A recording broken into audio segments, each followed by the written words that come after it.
اللہ کے واقعات موجود ہیں۔ پچھلے جمعے سرکار دو عالم صلی اللہ علیہ وسلم نے خواب میں آ کر کچھ لوگوں کی مدد کی، چند واقعات آپ حضرات کے سامنے رکھے تھے۔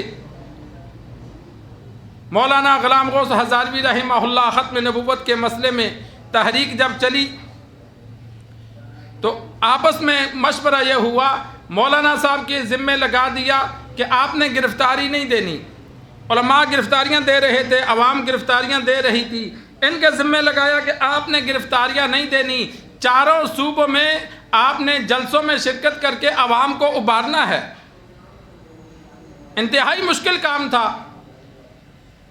بڑی ٹینشن میں تھے۔ ایک مشہور بندہ ہو، اس کے لیے چھپ کے رہنا اور پھر سفر کرنا، اوپر سے حکومت نے سزائے موت گولی کا آرڈر کر رکھا تھا، جہاں ملے گولی مار دو۔ اسی پریشانی میں رات کو سوئے تو سرکار دو عالم صلی اللہ علیہ وسلم کی زیارت ہوئی۔ آپ صلی اللہ علیہ وسلم نے فرمایا، اے غلام غوث ہزاروی، تو میری ناموس کے لیے کام کر رہا ہے، تو بے فکر ہو کے کام کر، کوئی تیرا کچھ نہیں بگاڑ سکتا۔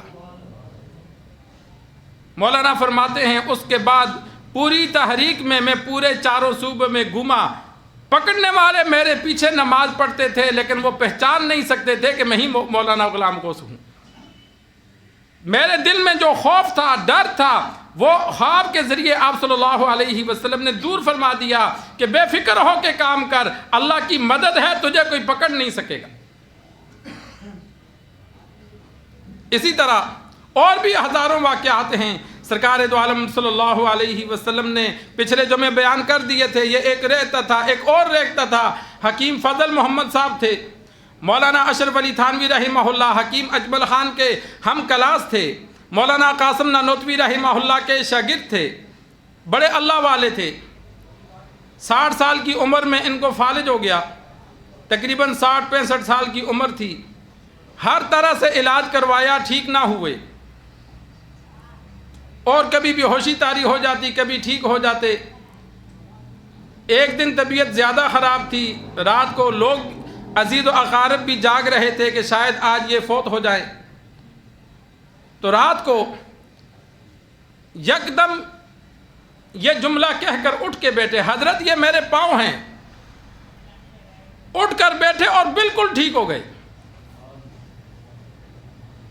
سیدھے کھڑے ہو گئے، بالکل ٹھیک ہو گئے۔ پاؤں میں ہلکی سی لکنت باقی رہی۔ پاس بیٹھنے والے یکدم پریشان ہوئے، تو انہوں نے کہا کہ سرکار دو عالم صلی اللہ علیہ وسلم خواب میں آئے، انہوں نے آ کر میرے جسم پہ ہاتھ پھیرا، جیسے جیسے ہاتھ پھیرا میں ٹھیک ہو گیا۔ جب میرے پاؤں کی طرف ہاتھ آیا تو میں نے ادب کی لحاظ سے کہ میرے پاؤں کو ہاتھ نہ لگائیں، میں نے عرض کی یا رسول اللہ یہ تو میرا پاؤں ہے، رہنے دے۔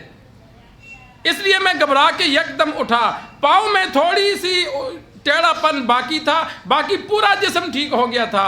اس کے بعد 30 سال زندہ رہے، پھر بیمار بھی نہیں ہوئے۔ آپ صلی اللہ علیہ وسلم، صحابہ کے واقعات موجود ہیں کہ آپ صلی اللہ علیہ وسلم جس پہ ہاتھ لگا دیتے تھے شفا کی نیت سے، تو وہ زندگی میں دوبارہ بیمار نہیں ہوتا تھا، زندگی میں کبھی تکلیف نہیں ہوتی تھی۔